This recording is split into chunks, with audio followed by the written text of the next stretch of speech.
Hi guys, welcome back to my YouTube channel. ಇವತ್ತು ನಾನು travelling vlog ಮಾಡ್ತಿದ್ದೀನಿ. ಎಲ್ಲಿಗಪ್ಪ ಹೋಗ್ತಿದ್ದೀವಿ ಅಂದರೆ ತಿರುಪತಿಗೆ ಹೋಗ್ತಿದ್ದೀವಿ. ನಾವು ನಮ್ಮ ಫ್ಯಾಮಿಲಿ ಎಲ್ಲ, ಅದಕ್ಕೆ ನಮ್ಮ ಅಜ್ಜಿ, ನಮ್ಮ ಅಮ್ಮ, ನಮ್ಮ ಮಾವನ ಮಗ ಎಲ್ಲ ಬಂದಿರೋದು. ಏನಕ್ಕೆ ತಿರುಪತಿಗೆ ಹೋಗ್ತಿರೋದು?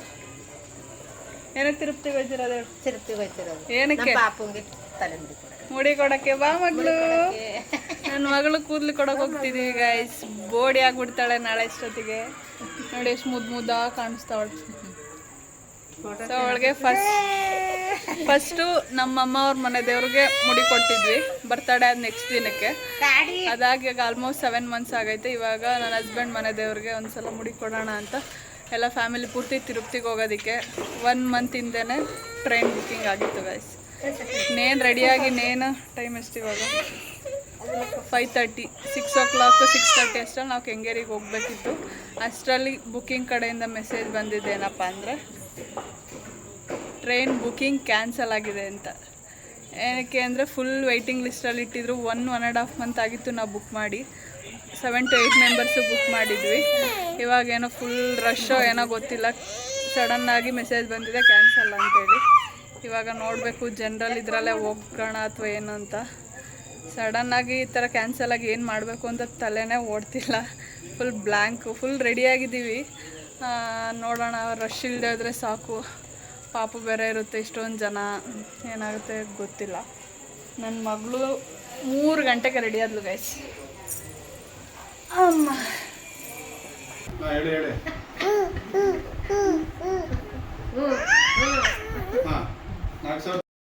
ಆಗಲೇ ಟೈಮ್ ಆಗಿದ್ದರಿಂದ ಏನಾಗುತ್ತೆ ಆಗಲಿ ಅಂತ ಧೈರ್ಯ ಮಾಡಿ ರೈಲ್ವೆ ಸ್ಟೇಷನ್ ಕಡೆ ಹೊರಟ್ವಿ. ನಾವು 6ರಿಂದ 7 ಜನ ಇದ್ದದ್ರಿಂದ ಸ್ವಲ್ಪ ದೊಡ್ಡ ಕ್ಯಾಬ್ನೇ ಬುಕ್ ಮಾಡಿದ್ವಿ. ನಾವು ಸ್ಟೇಷನ್ಗೆ 6:30 ಅಷ್ಟರಲ್ಲಿ ರೀಚ್ ಆಗಬೇಕಿತ್ತು.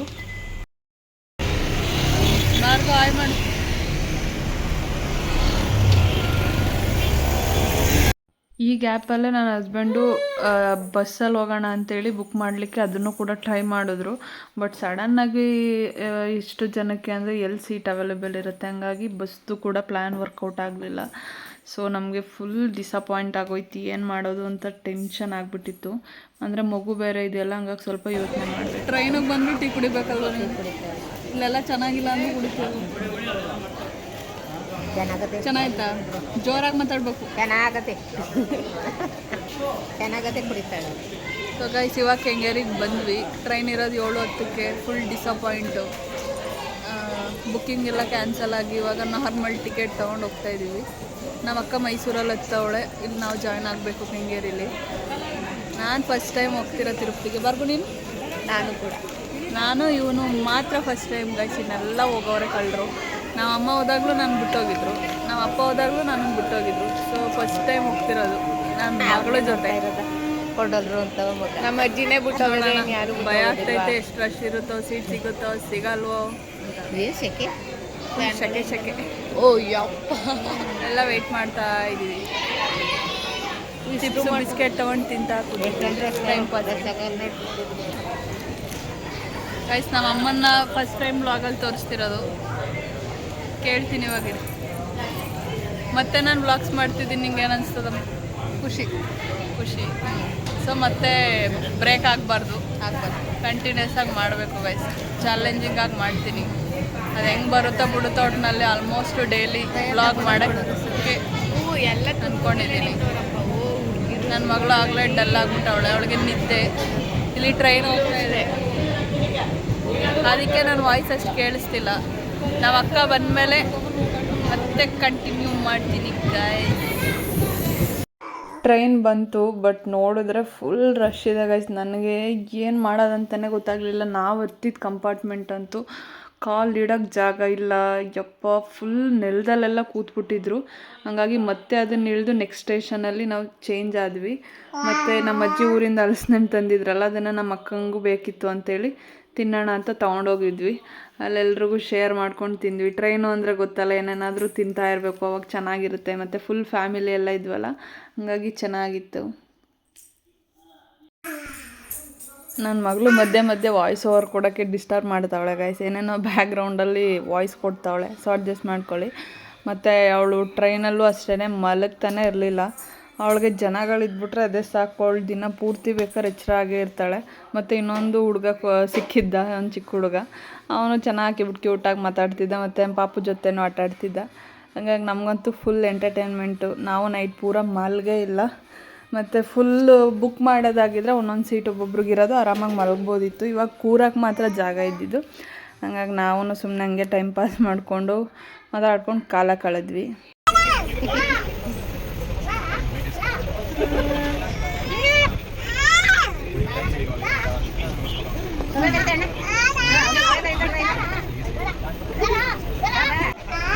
ಮತ್ತು ಆ ಹುಡುಗ ಮಲಗ್ತಿರ್ಲಿಲ್ಲ, ಬರೀ ಫೋನ್ ನೋಡ್ತಿದ್ದೆ ಅಂತೇಳಿ ಅವ್ರ ಅಮ್ಮ ನಮ್ಮ ಮನೆಯವ್ರಿಗೆ ಸ್ವಲ್ಪ ಎದುರಿಸಿ ಅಂತ ಹೇಳಿದ್ರು.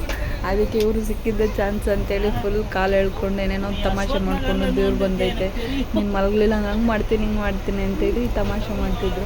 ಸೊ ಆಲ್ಮೋಸ್ಟ್ ಅಲ್ಲಿರೋರೆಲ್ಲರಿಗೂ ಫುಲ್ ಎಂಟರ್ಟೈನ್ಮೆಂಟ್ ಆ ಹುಡುಗನಿಂದ. ಫುಲ್ ಅವಾಜ್ ಹಾಕೋನು ಎಲ್ರಿಗೂ. ಹಂಗಾಗಿ ನಮಗೆ ಸೀಟ್ ಬುಕ್ ಆಗಲಿಲ್ಲ ಅನ್ನೋದು ನಮಗೆ ಮರ್ತೇ ಹೋಯ್ತು. ತಿರುಪತಿಗೆ ಹೆಂಗೆ ಬಂದ್ವಿ ಅಂತಲೇ ಗೊತ್ತಾಗಲಿಲ್ಲ.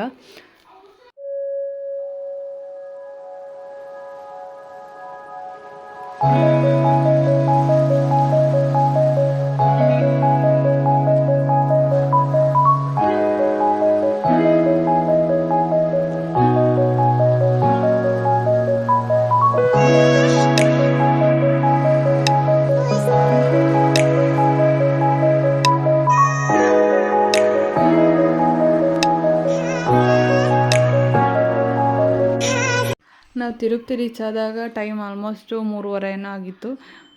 ಹೇಳಬೇಕಂದ್ರೆ ಅರ್ಧ ಗಂಟೆ ಬೇಗನೆ ಬಂದ್ವಿ. ಅಲ್ಲಿಂದ ಬೆಟ್ಟದ ಮೇಲೆ ಹೋಗೋದಕ್ಕೆ ಬಸ್ ಹತ್ತಿದ್ವಿ. ಅದನ್ನು ಸ್ವಲ್ಪ ಹೊತ್ತು ಸ್ಟಾಪ್ ಮಾಡಿ ನಮ್ಮನ್ನ ಮತ್ತು ಲಗೇಜ್ನ ಪೂರ್ತಿ ಚೆಕ್ ಮಾಡಿ ಬಿಟ್ಟಿದ್ದು ಗೈಸ್. Hi, good morning. ಇವಾಗ ನಾವು ತಿರುಪತಿಲಿದ್ದೀವಿ. ಅಲ್ಲಿ ಲಾಸ್ಟ್ ಬೆಂಗಳೂರಲ್ಲಿ ನಾನು ವ್ಲಾಗ್ ಮಾಡಿದ್ದು, ಅಲ್ಲಿಂದ ಟ್ರೈನಲ್ಲಿ ಏನಾಯಿತು, ನಾವು ಹೆಂಗೆ ಬಂದ್ವಿ ಅದನ್ನು ನಾನು ಏನು ವ್ಲಾಗ್ ಮಾಡೋಕ್ಕಾಗಲಿಲ್ಲ, ಅಷ್ಟು ಟಯರ್ಡ್ ಆಗಿದ್ವಿ. ಇವಾಗ ಟೈಮ್ ಬಂದು 5 ಗಂಟೆ ಗೈಸ್. ಫುಲ್ ಇಲ್ಲೇನು ರಾತ್ರಿ ಆಗಿದೆ ಬೆಳಕಾಗಿದೆ ಗೊತ್ತೇ ಆಗಲ್ಲ, ಅಷ್ಟು ಜನಗಳಿದ್ದಾರೆ. ನನ್ನ ಮಗಳು ಮಲ್ಕೊಬಿಟ್ಟಿದ್ದಾಳೆ. ಇವಾಗ ಅವಳಿಗೆ ಗುಂಡೋಡ್ಸೋಕೆ ಹೋಗಬೇಕು. ಸೊ ಅಟ್ಲೀಸ್ಟ್ ಅಷ್ಟಲ್ಲಿ ಸ್ವಲ್ಪ ಮಾತಾಡೋಣ ಅಂತೇಳಿ ವ್ಲಾಗ್ ಸ್ಟಾರ್ಟ್ ಮಾಡಿದ್ದೀನಿ. ಟ್ರೈನಲ್ಲಿ ಏನಾಯಿತು ಅಂದರೆ ಆ್ಯಸ್ ಯೂಶ್ವಲ್ ಟಿಕೆಟ್ ಎಲ್ಲ ಕ್ಯಾನ್ಸಲ್ ಆಗಿ ಜನರಲ್ ಕಂಪಾರ್ಟ್ಮೆಂಟಲ್ಲಿ ಹತ್ಕೊಂಡು ಸೀಟ್ ಹಿಂಸೆ ಆಯಿತು. ಬಟ್ ಎಲ್ರಿಗೂ ಸೀಟ್ ಸಿಕ್ತು, ಬಟ್ ಮಲ್ಕೊಳ್ಳೋಷ್ಟಿಲ್ಲ. ಅಲ್ಲೆಲ್ಲ ಕೂತಿರೋ ಕಡೆನೇ ಮಲ್ಕಿ ಸ್ವಲ್ಪ ಹೊತ್ತು ಎದ್ದಿದ್ದೀವಿ. ನಿದ್ದೆ ಇಲ್ಲ, ಕಣ್ಣೆಲ್ಲ ಫುಲ್ ನನಗೆ ಕಣ್ಣು ತುಂಬ ನಿದ್ದೆನೇ ಐತೆ. ಫಸ್ಟಿಗೆ ಹೋಗಿ ಮುಡಿ ಕೊಟ್ಟು ಆಮೇಲೆ ನಾವು ಸ್ನಾನ ಮಾಡಿ ಫ್ರೆಶ್ ಅಪ್ ಆಗಿ ದರ್ಶನಕ್ಕೆ ಹೋಗಬೇಕು. ದರ್ಶನಕ್ಕೂ ಅಷ್ಟೇ ರಾತ್ರಿ 9 o'clock, ನೆನ್ನೆ night 9 o'clock 15,000 free ticket ಕೊಡೋದಂತೆ. 9 o'clock ಅದು ಎಷ್ಟೊತ್ತು ಖಾಲಿ ಆಗುತ್ತೆ ಅಷ್ಟೊತ್ತು ತನಕ ಕೊಡ್ತಾರೆ. ನಮಗೆ ಸಿಕ್ಕಿಲ್ಲ ಟಿಕೆಟು. ಇಲ್ಲೂ ಹೆಂಗಾಗುತ್ತೆ ಏನು, ಎಷ್ಟೊತ್ತಿಗೆ ದರ್ಶನ ಮುಗಿಯುತ್ತೆ ಗೊತ್ತಿಲ್ಲ, ಭಯ ಆಗ್ತೈತೆ. ಈಗಲೇ ಫುಲ್ ಟಯರ್ಡ್ ಆದಂಗೆ ಆಗ್ತೈತೆ. ನಾವಲ್ಲಿ ಗೈಸ್ ಟ್ರೈನ್ ಹತ್ತಿದ್ದು ಕೆಂಗೇರಿಲಿ 7 ಗಂಟೆಗೆ. ನಾವಿಲ್ಲಿ ತಿರುಪತಿಲಿ ಇಳಿದಿದ್ದು ಎಷ್ಟುವರೆಗೂ 3:30 ಇಳಿದು ಅಲ್ಲಿಂದ ಮತ್ತೆ ಬಸ್ ಹತ್ತಿದ್ವಿ. ಅಲ್ಲಿ ಬಸ್ ಹತ್ತಿ ಇಲ್ಲಿ ಆಲ್ಮೋಸ್ಟ್ 1.5 hour ಜರ್ನಿ ಬೆಟ್ಟಕ್ಕೆ. ಕೆಳಗಿಂದ ಮತ್ತೆ ಮೇಲೆ ಬೆಟ್ಟಕ್ಕೆ 1.5 ಗಂಟೆ ಜರ್ನಿ. ಮಧ್ಯದಲ್ಲಿ ಟೋಲು, ಇಳಿಯೋದು, ಹತ್ತೋದು, ಚೆಕ್ಕಿಂಗ್ ಇದೆಲ್ಲ ಆಗಿ 5:05 ರೀಚ್ ಆಗಿದ್ವಿ. ಸೊ ಬೇಗ ಎಲ್ಲ ಮುಗಿಲಿ, ಇವತ್ತೇ ನೈಟ್ ಟ್ರೈನ್ ಹತ್ತಂಗೆ ಆಗಲಿ ಅಂತ ಕೇಳ್ಕೊತೀನಿ. ಮತ್ತೆ ಇಲ್ಲಿ ಬೋನಲ್ಲೆಲ್ಲ ಸಿಕ್ಕಾಕೊಳ್ದೆ ಇರೋಂಗೆ ದರ್ಶನ ಆಗಿ ಹೋದರೆ ಸಾಕು. ನನ್ನ ಮಗಳಿಗೆ ಚಳಿಯಾಗಿ ಬೆಚ್ಚಗೆ ಮಲ್ಕೊಬಿಟ್ಟವಳೆ. ಇವಾಗ ಎಪ್ಸಿ ಮುಡಿ ಮಾಡಿಸೋಣ ಬನ್ನಿ, ನಿಮಗೂ ತೋರಿಸ್ತೀನಿ. ಮುಡಿ ಮಾಡ್ಸೋ ಕಡೆ ವೀಡಿಯೋ ಫೋಟೋಸ್ ಅಲ್ಲೋ ಇಲ್ಲ ಅಂತ ಹೇಳಿದ್ರು. ಹಂಗಾಗಿ ನಾನು ಜಾಸ್ತಿ ಕ್ಲಿಪ್ಪಿಂಗ್ಸ್ ತೊಗೊಳಕ್ಕಾಗಲಿಲ್ಲ. ಮತ್ತು ನನ್ನ ಮಗಳು ಕೂಡ ಅಷ್ಟೇ ಅಳ್ತಿದ್ಲು, ಹಿಂಸೆ ಕೊಟ್ಟಾಕ್ಬಿಟ್ಲು ಅವ್ರಿಗಂತೂ ಮುಡಿ ಮಾಡೋರಿಗೆ. ಅದಾದಮೇಲೆ ಕರ್ಕೊಂಬಂದು ರೆಡಿ ಮಾಡಿಸಿ ಸ್ನಾನ ಮಾಡಿಸಿ ಆಮೇಲೆ ತಿರುಪ್ತಿದ್ದು 3 ಏಟಿ ಬೆಳೆಸೋಣ ಅಂದರೆ ಅಲ್ಲೂ ಕೂಡ ಅಳ್ತಾನೆ ಇದ್ಲು. ಆಮೇಲೆ ಅಲ್ಲಿ ಬಿಸಿನೀರು ಸಿಗಲಿಲ್ಲ ನಮಗೆ, ಅದು ಹಿಂಸೆ ಆಯಿತು. ಸೊ ಎಲ್ಲ ಫ್ರೆಶ್ ಅಪ್ ಆಗಿ ಹೊರಡೋಷ್ಟರಲ್ಲಿ ನಮಗೆ ಟೈಮೇ ಆಗೋಯ್ತು ದೇವಸ್ಥಾನಕ್ಕೆ. ಏನೇ 3:30 ತಿರುಪ್ತಿಗೆ ಹೋದ್ರೂ ದರ್ಶನಕ್ಕೆ ಹೋಗೋಷ್ಟರಲ್ಲಿ ಲೇಟೇ ಆಗೋಯ್ತು. ಇವಳು ಬೇರೆ ಸಮಾಧಾನನೇ ಆಗ್ತಿರ್ಲಿಲ್ಲ. ಮುಡಿ ಮಾಡಿಸುವಾಗೆಲ್ಲ ನಮಗಿದೇ ಪ್ರಾಬ್ಲಮ್, ಅವಳು ಅಳ್ತಾಳೆ ಜಾಸ್ತಿ.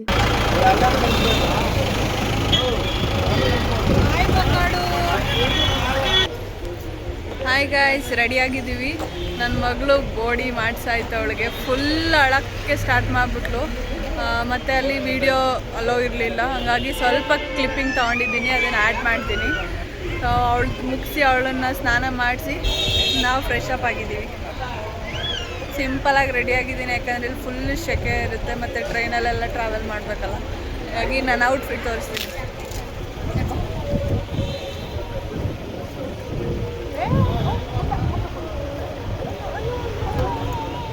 ಇದು ನಾನು ಇನ್ಸ್ಟಾಗ್ರಾಮ್ ಪೇಜಲ್ಲಿ ಆರ್ಡರ್ ಮಾಡಿರೋದು. ಆರ್ಡರ್ ಮಾಡಿದಾಗ ಅಷ್ಟು ಇಷ್ಟ ಆಗಿರಲಿಲ್ಲ, ಬಟ್ ಇವಾಗ ಚೆನ್ನಾಗಿ ಕಾಣಿಸ್ತಾ ಇದೆ ಸಿಂಪಲಾಗಿ. ಕಲರ್ ಇಷ್ಟ ಆಯ್ತು ನನಗೆ. ಇವಾಗ ಟೈಮ್ ಬಂದು 8:30. ಇವಾಗ ಬ್ರೇಕ್ಫಾಸ್ಟ್ ಮಾಡಿ ಟೆಂಪಲ್ಗೆ ಹೋಗಬೇಕು. ಮೇ ಬಿ ಅಲ್ಲಿ ಫೋನೆಲ್ಲ ಇಸ್ಕೊಂಡ್ಬಿಡ್ತಾರಂತೆ, ಹಂಗಾಗಿ ಅಲ್ಲೇನೂ ಬ್ಲಾಗ್ ಮಾಡೋಕ್ಕಾಗಲ್ಲ. ಎಷ್ಟೊತ್ತಿಗೆ ದರ್ಶನ ಮುಗಿಯುತ್ತೋ ಗೊತ್ತಿಲ್ಲ. ಅಲ್ಲಿಂದ ಬಂದು ಬ್ಲಾಗ್ನ ಕಂಟಿನ್ಯೂ ಮಾಡ್ತೀನಿ. ಇವಾಗ ಟೈಮ್ ಆಗಿಬಿಟ್ಟಿದೆ. ಚಿನ್ನಮ್ಮ ಎಲ್ಲಮ್ಮ ಕೂದಲಾಯ್ತು ಮಗಳು.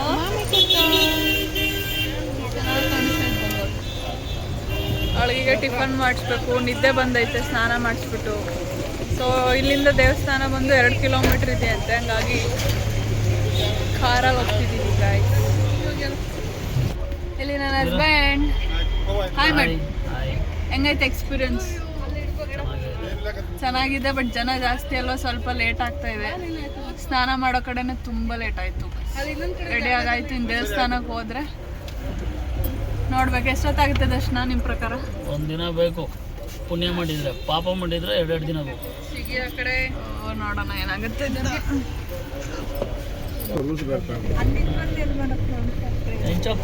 మీ ఎక్స్పీరియన్స్ ప్రకారం ಇವರು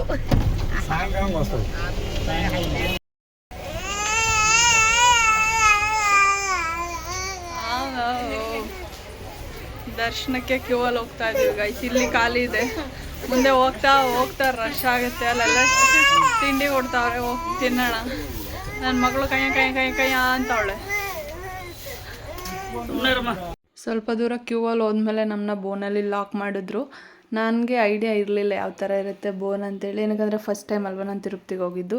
ಇಲ್ಲಿ ನೋಡಿದ್ರೆ ದೊಡ್ಡ ದೊಡ್ಡ ಹಾಲ್ಗಳು, ಆ ಥರದ್ದು ತುಂಬ ಹಾಲ್ಗಳಿತ್ತು. ಅಲ್ಲಿ ಮಿನಿಮಮ್ ಅಂದರೂ ನೋಡಿ ಒಂದು 500 ಜನ ಅಂತೂ ಇದ್ದಾರೆ. ಆದರೆ ಎಲ್ಲ ಫೆಸಿಲಿಟೀಸ್ ಇತ್ತು. ತಿಂಡಿ ಕೊಡೋರು ತಿಂಡಿ ಟೈಮ್ಗೆ, ಮತ್ತು ಮಧ್ಯಾಹ್ನ ಮಜ್ಜಿಗೆ ಈ ಥರ ಕೊಡ್ತಿದ್ರು. ಚಿಕ್ಕ ಚಿಕ್ಕ ಮಕ್ಕಳಿಗೆ ಹಾಲು ಕೂಡ ಕೊಡೋರು. ಅಲ್ಲೇ ವಾಶ್ರೂಮ್ ಎಲ್ಲ ಇತ್ತು. ಹಂಗಾಗಿ ಏನೂ ಪ್ರಾಬ್ಲಮ್ ಅನ್ನಿಸ್ಲಿಲ್ಲ. ಎಲ್ಲ ತಿಂಡಿ ತಿಂದು ಸ್ವಲ್ಪ ಹೊತ್ತು ಅಲ್ಲೇ ರೆಸ್ಟ್ ಮಾಡಿದ್ವಿ. ಬಟ್ ಏನಪ್ಪ ಅಂದರೆ ಎಷ್ಟೊತ್ತಿಗೆ ದರ್ಶನ ಆಗುತ್ತೋ ಅನ್ನಿಸ್ತಿತ್ತು. ಮತ್ತು ಸೆಕೆ ಕೂಡ ಆಗ್ತಿರ್ಲಿಲ್ಲ. ಅಲ್ಲಲ್ಲೇ ದೊಡ್ಡ ದೊಡ್ಡ ಫ್ಯಾನ್ಗಳಿತ್ತು. ಸೊ ಹಿಂಗಿತ್ತು ನೋಡಿ ಬೋನು. ಬಟ್ ಫುಲ್ ಕ್ರೌಡ್ ಅಂತೂ ಇತ್ತು. ಎಲ್ಲ ಅಲ್ಲಲ್ಲೇ ಮಲ್ಕೊಂಬಿಟ್ಟಿದ್ರು. ಮಧ್ಯಾಹ್ನ 2 ಗಂಟೆಗೆ ನಮ್ಮ ಹತ್ರ ಫೋನು ಲಗೇಜ್ ಎಲ್ಲ ಇಸ್ಕೊಂಡು ನೆಕ್ಸ್ಟ್ ಬೋನಲ್ಲಿ ಲಾಕ್ ಮಾಡಿದ್ರು. ಹಾಗಾಗಿ ನಮಗೆ ದೇವ್ರ ದರ್ಶನ ಸಿಕ್ಕಿದ್ದೆ ಮಧ್ಯರಾತ್ರಿ 1 ಗಂಟೆ ಆಗಿತ್ತು. ಸೊ ನಾವು ಆಚೆ ಬಂದು ಲಗೇಜು ಫೋನೆಲ್ಲ ಇಸ್ಕೊಳ್ಳೋಷ್ಟರಲ್ಲಿ 3 ಗಂಟೆ ಆಗಿತ್ತು. ಆ ಟೈಮಲ್ಲಿ ಕ್ಲಿಪ್ಪಿಂಗ್ ತೊಗೊಂಡಿದ್ದು. ಅದಾದಮೇಲೆ ಸ್ವಲ್ಪ ಹೊತ್ತು ರೆಸ್ಟ್ ಮಾಡಿ ಅಲ್ಲಿಂದ ನಾವು ಹೊರಟ್ವಿ. ಸೊ ನಾನು ಈ ವ್ಲಾಗ್ನ ಇಲ್ಲಿಗೆ ಎಂಡ್ ಮಾಡ್ತೀನಿ. ಈ ವಿಡಿಯೋ ಇಷ್ಟ ಆಗಿದ್ದರೆ ಲೈಕ್ ಮಾಡಿ, ಶೇರ್ ಮಾಡಿ ಮತ್ತು ಕಮೆಂಟ್ ಮಾಡಿ, ಹಾಗೂ ಸಬ್ಸ್ಕ್ರೈಬ್ ಮಾಡ್ಕೊಳ್ಳಿ. ನೆಕ್ಸ್ಟ್ ವೀಡಿಯೋದಲ್ಲಿ ಸಿಗ್ತೀನಿ. ಅಲ್ಲಿ ತನಕ ಟೇಕ್ ಕೇರ್. ಬಾಯ್ ಬಾಯ್.